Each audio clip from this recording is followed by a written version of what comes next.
మొన్న Saturday evening ఊరికి పోయినాము. అందుకనేసి సండే ఇక్కడే ఉన్నాం కదా అని ఇక్కడ కొంచెం చిన్న గెట్ టుగెదర్ లాగా చేసుకున్నాము. ఇంటి దగ్గరే అంటే కొత్త ఇంటి దగ్గర చికెన్ అయితే పొయ్యి మీద చేద్దామని ఫిక్స్ అయినాం అనమాట. ఇది మా కొత్త పెట్ అనమాట. బేబీకి దొరికిందంట. ఇది తాబేలు చిన్నగా ఉందన్నమాట. ఇంకా పుట్టినట్లుంది, అప్పుడప్పుడు దొరికింది. దొరికి కూడా ఇప్పటికి 1 వీక్ అవుతుంది.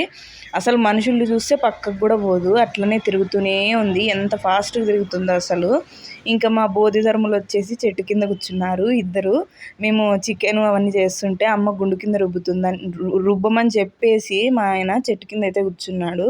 ఇంక ఇక్కడైతే చికెన్ కర్రీ అయితే చేస్తున్నాము, మసాలా రైస్ అయితే చేస్తున్నాము. నేను బేబీ కలిసి చేస్తుంటే మా ఆయన వీడియో కోసము అప్పుడప్పుడు వచ్చినాడు అనమాట మా దగ్గరికి. ఇక్కడ మేము వంట చేస్తుంటే అమ్మ అయితే కట్లు కొట్టి అలసిపోతుంది. ఆ కొడవలి అయితే ఎక్కబోయిందంట. దాంట్లో వీళ్ళు పోయి కొట్టండి అంటే కొట్టట్లేదు. చికెన్ అయిపోయిన తర్వాత చెట్టు కిందనే సాపేసుకొని బాగా ప్రశాంతంగా క్లైమేట్ అయితే వాన పడేలాగా ఉందన్నమాట. అందుకనేసి చెట్టు కిందనే కూర్చొని తింటున్నాము.